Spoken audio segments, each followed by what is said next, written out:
नमस्कार। Habitat society services के इस ट्यूटोरियल में आप सभी दोस्तों का स्वागत है। आपको याद दिला दूं कि ये ट्यूटोरियल सोसाइटी के सभी ऑफिस बेयरर्स, कमिटी मेंबर्स और सोसाइटी मैनेजर्स के लिए एक जरूरी लर्निंग और रेफरेंस टूल है, जिससे आप अपनी डिसीजन मेकिंग और आपके सोसाइटी के डे टू डे फंक्शनिंग को एफिशिएंटली पूरा कर पाएंगे। तो शुरू करते हैं हमारा आज का वीडियो। इस वीडियो में हम देखेंगे clause 10, Incorporation, Duties and Powers of the Society. Bylaw number 71. Society का रजिस्ट्रेशन इसे एक लीगल एंटिटी बना देता है अपने नाम, कंटिन्यूस एग्जिस्टेंस और ऑफिशियल सील के साथ। ये प्रॉपर्टी ओन कर सकती है, कॉन्ट्रैक्ट्स कर सकती है, लीगल एक्शंस में शामिल हो सकती है और अपने पर्पस को फुलफिल करने के लिए जरूरी एक्टिविटीज कर सकती है। Bylaw number 72। सोसाइटी का कॉमन सील सेक्रेटरी के पास रखा जाता है और यह सिर्फ कमेटी के अप्रूवल के साथ ही यूज किया जा सकता है। जब सील डॉक्यूमेंट्स जैसे डीड्स, शेयर सर्टिफिकेट्स या किसी और चीज पर लगाया जाता है तो उसे चेयरमैन, सेक्रेटरी और एक और ऑथराइज्ड कमेटी मेंबर के द्वारा अटेस्ट किया जाना चाहिए। साथ ही उनके नाम और टाइटल्स भी लिखे होने चाहिए। Bylaw number 73। सोसाइटी को करंट या फॉर्मर मेंबर के शेयर्स, इंटरेस्ट या कोई भी फाइनेंशियल बेनिफिट्स पर लियन क्लेम करने का हक है। ये लियन किसी भी आउटस्टैंडिंग चार्जेस या डेट्स के लिए होगा जो मेंबर ने सोसाइटी को देना है। इसके अलावा सोसाइटी मेंबर के इन ड्यू चार्जेस को सेटल करने के लिए यूज कर सकती है, जैसे कि रेलेवेंट सेक्शन के सेक्शन 46 के अंडर अलाउ किया गया है। Bylaw number 74A। एक पर्सन या फर्म जो एक फ्लैट परचेस करता है एक अग्रीमेंट के अंडर या फिर किसी प्रीवियस मेंबर से सोसाइटी की परमिशन के साथ उसे एक्वायर करता है, उसे ऑफिशियली फ्लैट एलोकेट किया गया माना जाता है। यह एलोकेशन सोसाइटी के अलॉटमेंट लेटर के टर्म्स के सब्जेक्ट होगा, जिसमें कोई भी फ्यूचर मॉडिफिकेशंस जो सोसाइटी ने की हो वो हो सकती है। Bylaw number 74B।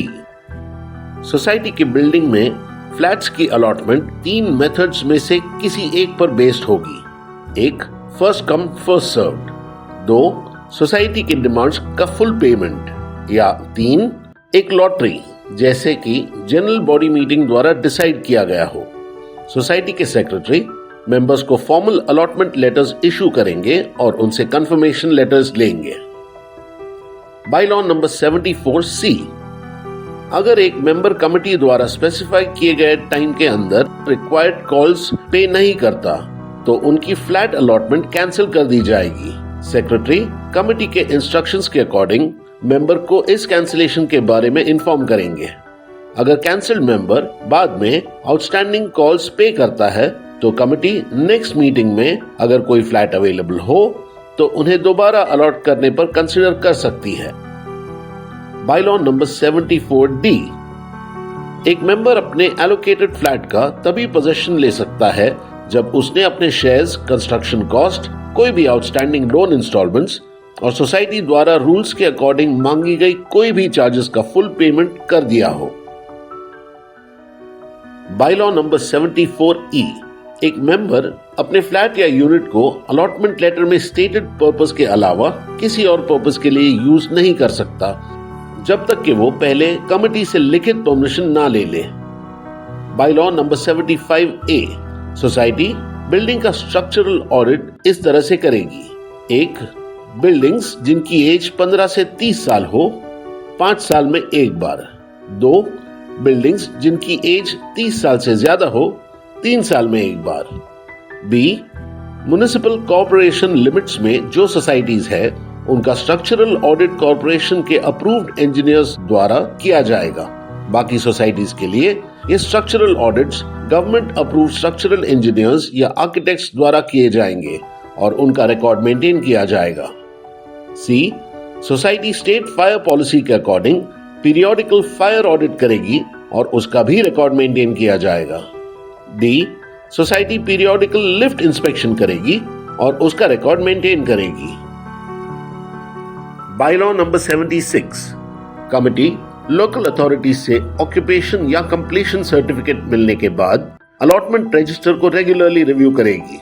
फिर वो सोसाइटी के सेक्रेटरी को इंस्ट्रक्शन देगी कि वो उन मेंबर्स को फ्लैट्स का पोजेशन दे जो बायलॉज 17 या 19 के रिक्वायरमेंट्स को फॉलो कर चुके हैं। Bylaw number 77A, society parking slots को रेगुलेट करने के लिए पार्किंग रूल्स फ्रेम करेगी और जनरल बॉडी मीटिंग में अडॉप्ट करेगी।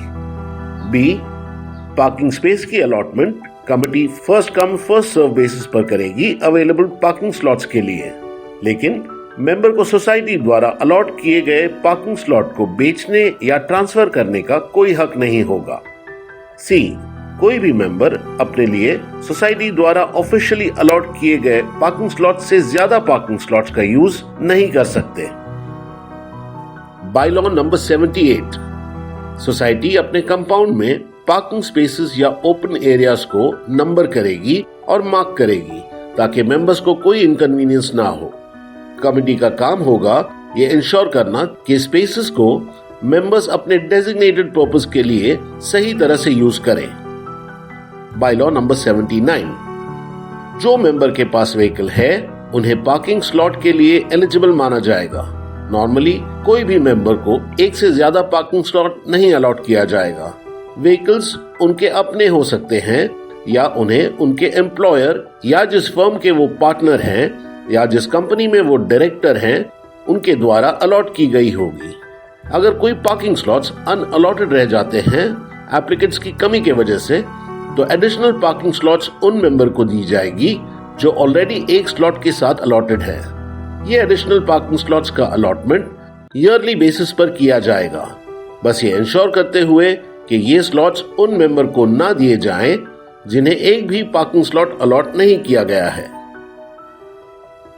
बायलॉ नंबर 80, अगर पार्किंग स्लॉट्स के लिए एलिजिबल मेंबर्स की संख्या अवेलेबल पार्किंग स्लॉट से ज्यादा होती है तो मैनेजिंग कमेटी पार्किंग स्लॉट्स को एनुअल बेसिस पर फेयर और ट्रांसपेरेंट प्रोसेस के थ्रू अलॉट करेगी, जनरल बॉडी के रेगुलेशंस के साथ मिलकर।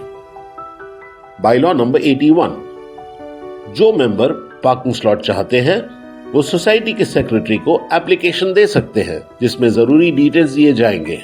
बायलॉ नंबर 64 के अंडर जो प्रोसीजर एप्लीकेशंस के डिस्पोजल के लिए है वो सेक्रेटरी और सोसाइटी की कमेटी द्वारा फॉलो की जाएगी।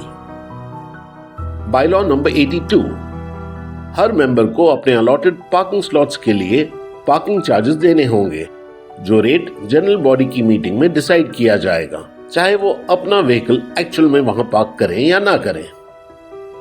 बायलॉ नंबर 83, हर मेंबर जिसके पास स्कूटर, मोटरसाइकिल या ऑटो रिक्शा है उन्हें अपने व्हीकल को सोसाइटी के कंपाउंड में पार्क करने के लिए कमेटी से पहले परमिशन लेनी होगी और जनरल बॉडी के मीटिंग में जो चार्जेस फिक्स किए गए हैं वो पे करने होंगे। तो आज के लिए बस इतना ही। अगले सेक्शन में हम आपको बताएंगे clause 11 general meetings part 1, A first general meeting, B annual general body meetings. फिर मिलेंगे अगले सेक्शन में। हैबिटेट सोसाइटी सर्विसेज से जुड़ने के लिए धन्यवाद।